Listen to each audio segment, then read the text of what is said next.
Welcome to the review pod. My name is Ian from Peachtree's Photography. If you don't know me already, please do check out the other content on this channel. If you do like my videos, please do click the thumbs up icon, as that really does help my channel. Please do leave any comments of what you'd like me to see me cover or anything about this particular video, and please do subscribe to get to see more content as it's released. Until then, let's move on to today's video.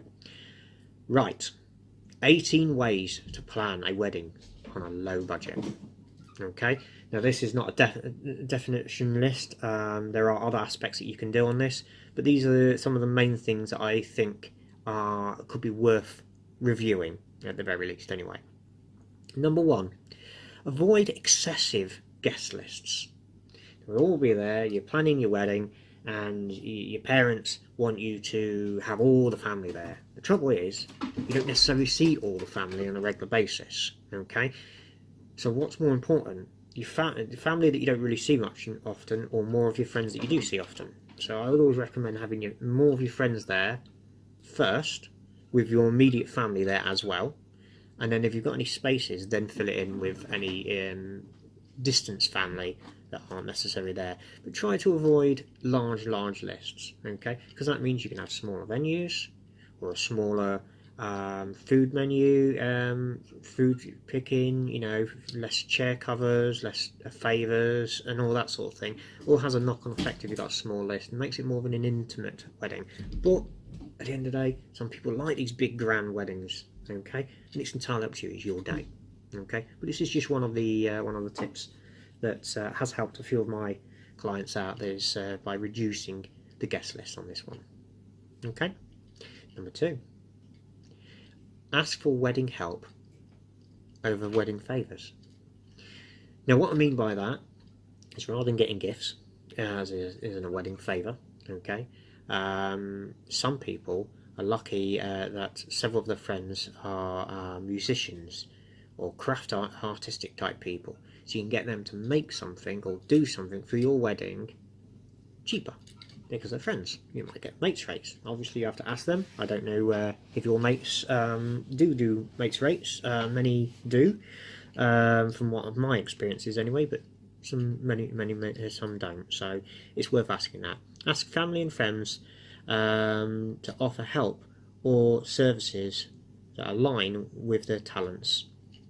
Quite simple, really. Okay, I've got quite a few friends who are in bands, so if I was going to get married, I'd potentially ask them to do some band work. It depends really what you're into, I suppose. I've got friends that are DJs, but then obviously, as I'm a wedding photographer, I have got a big list of lots of people in the wedding industry now. But before I did that, I knew a couple of DJs and quite a few classic rock bands, which is suits me down to the T. Okay. Number three, hold the ceremony in the same place. Sounds silly, but it means it cuts your travel costs down for you and all your guests.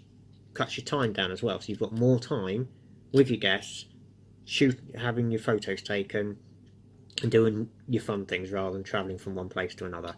You know, that can also mean it can also sometimes be cheaper as well, because it's all in one place, okay, rather than paying a certain amount out for your church, a certain amount for your reception, or even worse, a certain amount for where you're going to get your prep done, bridal prep or room prep, whichever you're doing.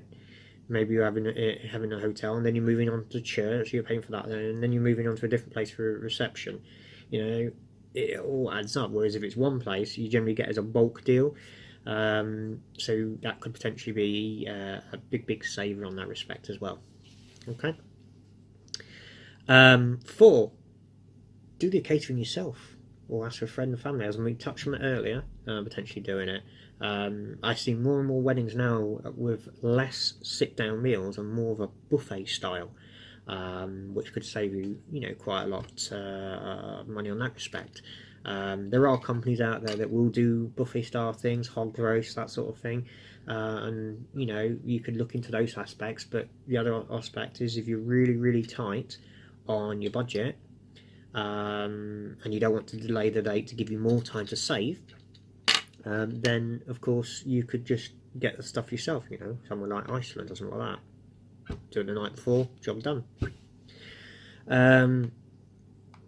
Or if you've got friends or family that own a restaurant, you could potentially see if they will allow you to hire out that venue at a reduced rate again, being friends. I don't know, but these options you can consider, let's say the least. 5.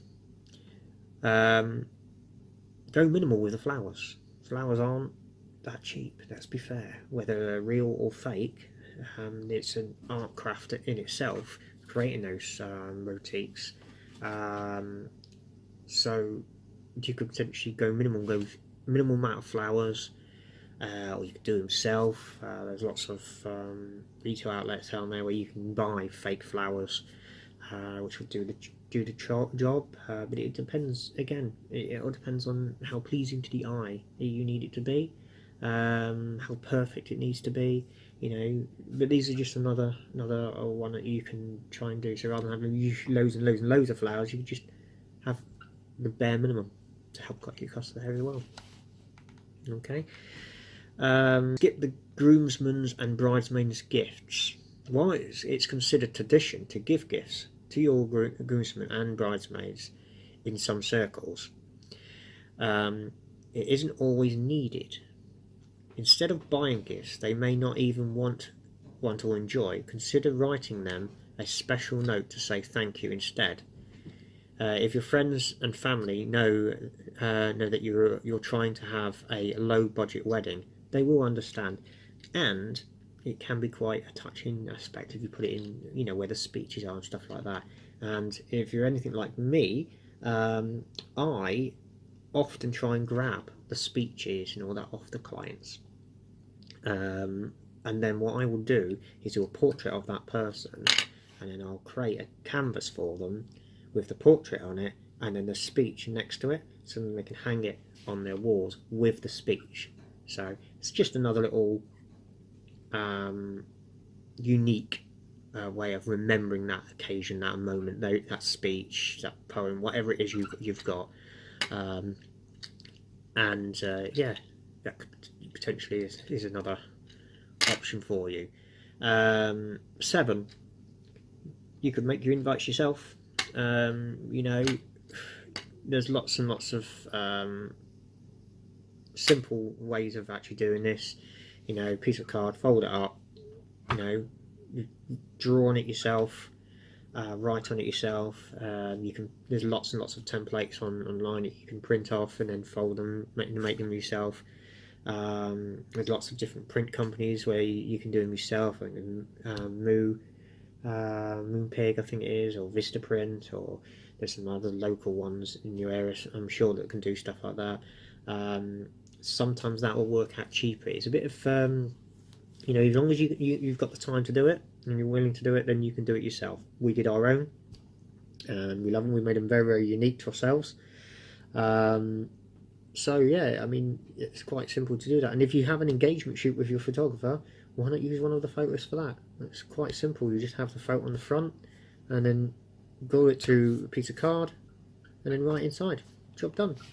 It's just another way of cutting some costs down. But I understand using a proper invitation company. You know, they've got everything there. They already know it. They've got all the experience and all that side of things. But it's just another one that you can either pay someone to do it or you can do it yourself. Simple as that, really. Number 8. Display vendor cards in exchange for reduced rates. So what I've seen some clients do over the years is they'll have a table and they'll have all the vendors that they've used to do their wedding. They've had a table with all their bits of information on as a way of reducing the cost from that vendor. So I don't know what that would be. You'd have to negotiate with them, but basically it could be, you know, knock you 5% off, and I'll have a table with your information on it at the wedding, so then all my guests can see who we've used, etc. And I don't see it often, but I have seen it in there. So that is, you know, another option that you could potentially use on there. So things like musicians, DJs, florists, caterers, photographers, videographers, you know, venue dressers, whatever it may be. You know, it's a worthy option to consider. Let's just say that. Okay. Now, here is a controversial one. Number 9. Contact local universities. If you really are on a tight budget and you cannot afford to hire a wedding band, hire musicians, photographers, videographers, things like that, you could contact a university or a college and ask if any of them would be able to cover it and what that cost would be. There's a couple pros and cons against this. Pros, it's going to be dirt cheap.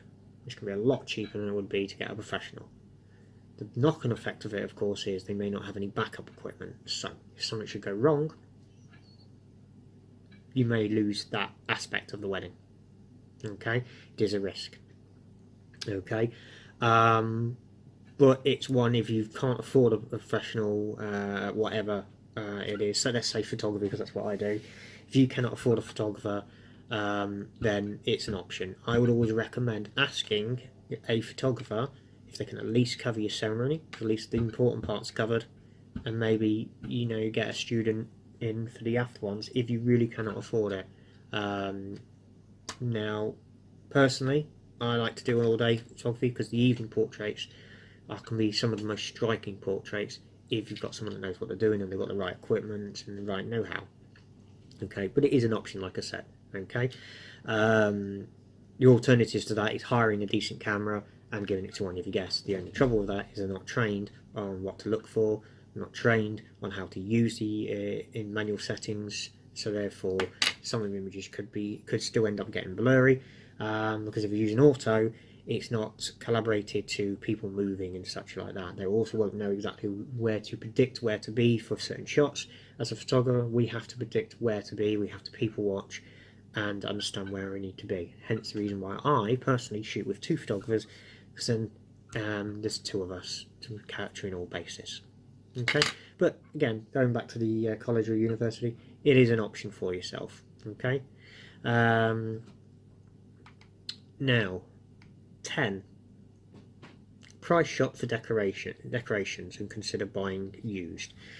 So this is a quite a big one again. So you've got things like second-hand wedding dresses. You know, people got married, they're going to sell them. You might need to get them dry cleaned so they're nice and clean for you. But it's an option if you're on a very low budget. There are lots of wedding shops out there that do budget wedding dresses as well, and second-hand used wedding dresses, venue dressing, things like that. You can get used stock rather than brand new, and that can cut a few pennies here and there. Okay. 11. If you're getting married in your own church, ask the auxiliaries for help. So basically the staff there, ask them to see what they can do to help you. May also cut some corners here and there. May save you a bit of dosh, etc. Okay.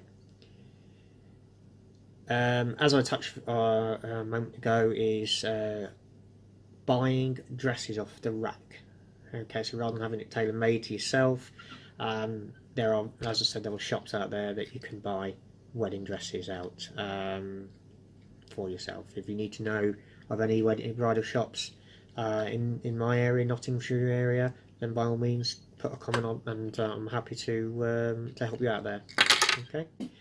13. Rent tuxedos as a group, or simply wear matching suits. So it's quite self-explanatory, really. If you bulk buy, you generally get things cheaper. Simple as that. Okay.